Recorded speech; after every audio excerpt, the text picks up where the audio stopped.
Global Banking and Finance Review Awards reflect the innovation, achievement, strategy, progressive and inspirational changes taking place within the global financial community. The awards were created to recognize companies of all sizes, prominent in particular areas of expertise and excellence within the global financial community. Today, we're pleased to offer no less than 2 awards to Nordea Capital. Nordea is based in Ghana, a stable nation with one of the fastest growing economies in the world. With offices in the capital Accra, Nordea Capital provides asset management services to private investment funds and to separate mutual funds. Nordea's commitment is to provide an open architecture platform, affording clients access to products and services. Nordea provides focused wealth management services.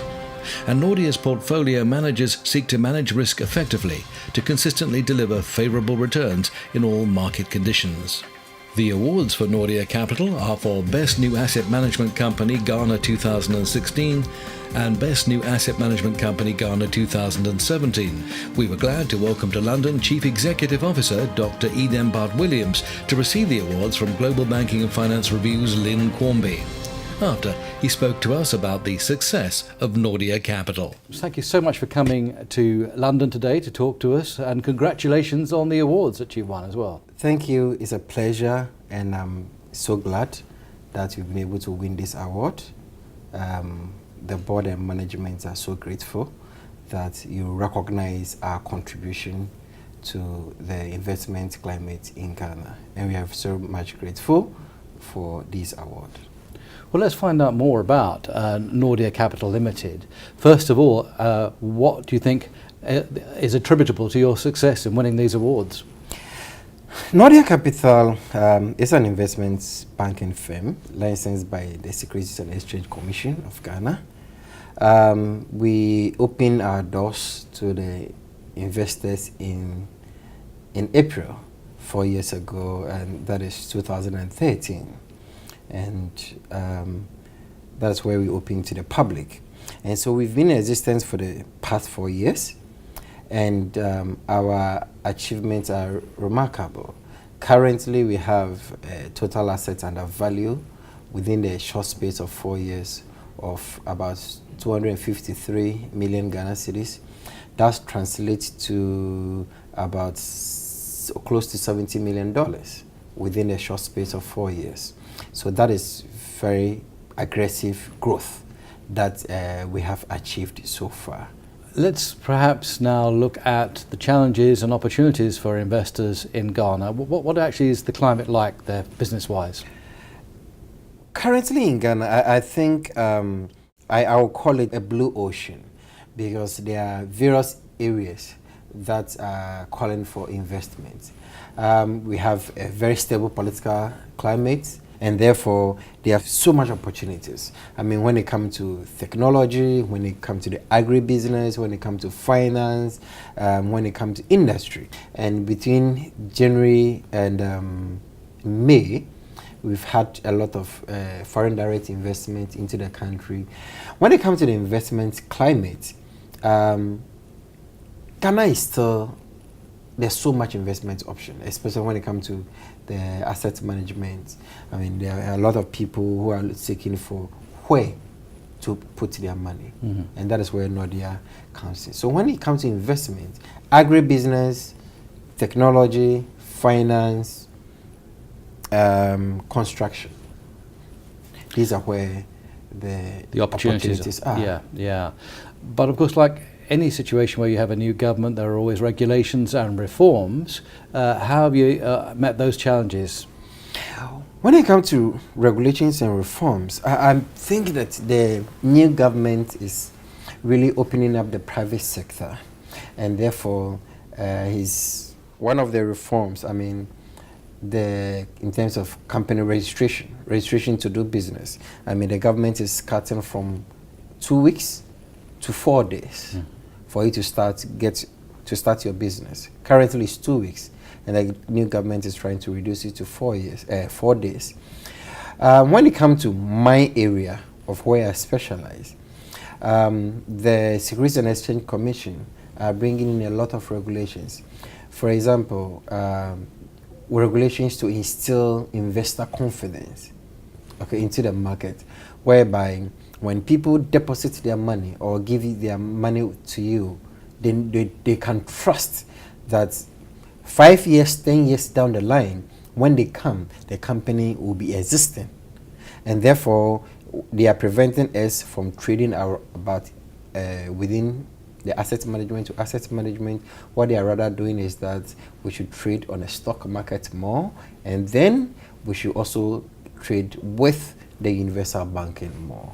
And so most of the investments that we had, maybe sometimes an investment company will say, I'm investing all my funds in corporate bonds. They are capping those various investment options to make the industry very liquid.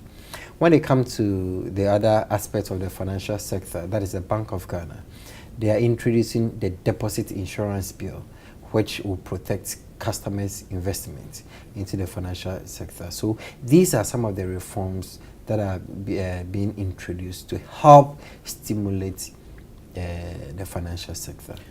So on the whole, it's a fairly positive experience. Very positive experience. Which is excellent news. What about some of the facilities and projects that you provide?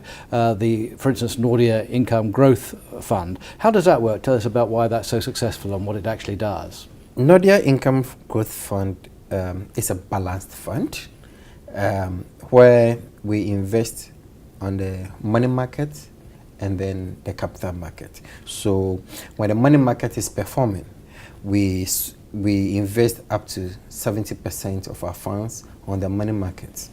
When the capital market is performing, we can also invest up to 70% of the funds on the capital market. So it's a blend. So we study the market. When the capital market is going up, we move greater percentage of our funds into the capital market. When the money market is performing, we switch most of our funds to the capital market. And currently, the money market is doing well, presumably, because if you look at interest rates hovering around between 24 and 29% on the money market, which is very good.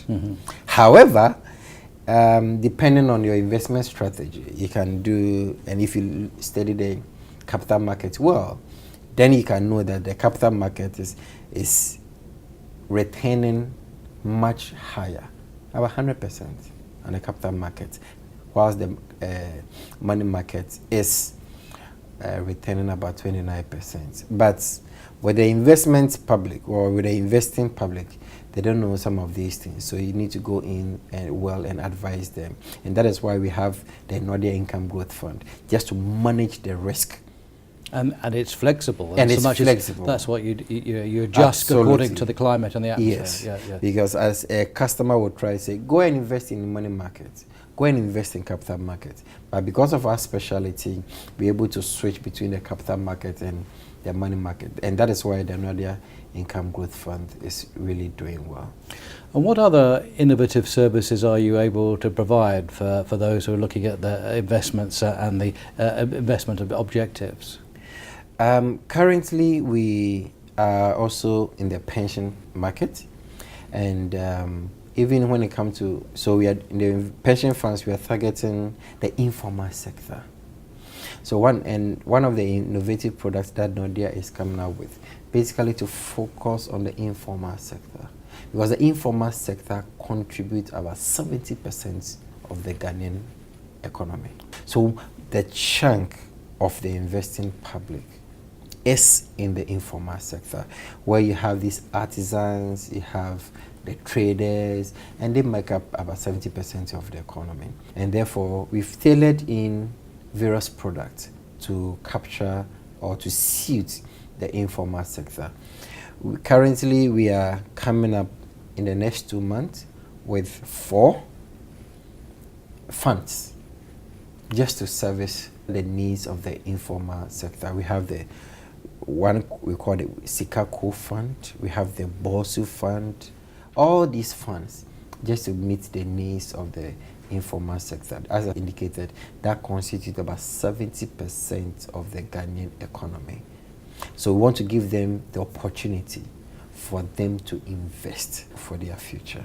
And as you said, there are a large number of funds to choose from. What kind of investment strategy do your asset managers actually adopt? When it comes to investment strategy, one, we use what we call the bottom-up approach, where we focus on certain sectors of the economy. Currently, all our stocks are financial stocks. We've not gone into manufacturing. So we are limiting ourselves to the financial stocks, and because that is where they are performing. And before we buy any financial stock, we do the technical or financial analysis. We have one-on-one interviews with the CEOs. We analyze their financial statements. We research to know, apart from what the company have told us, apart from the financial statements that they've released, talk to some of the management and even the customers outside and regulators to know really what is happening with this company. Then we can advise our customers very well. And therefore, those are the various strategies that we use. We analyze the companies in depth before we do our investments. So research first, and then Research. act upon that afterwards. Yeah. Research, interviews, and then that's what we do, really. Looking ahead to the future, just finally, what are your future plans for development? Our strategy for a future plan is to build a financial conglomerate, i.e. banking, investment banking, commercial banking, insurance, and then just play within the financial industry. And that is the future plans. Exciting times ahead then. Exciting times ahead. Well, I hope it all goes extremely well. In the meantime, thank you so much for coming to London, and congratulations on winning the awards. Thank you once again for recognizing our efforts. We are really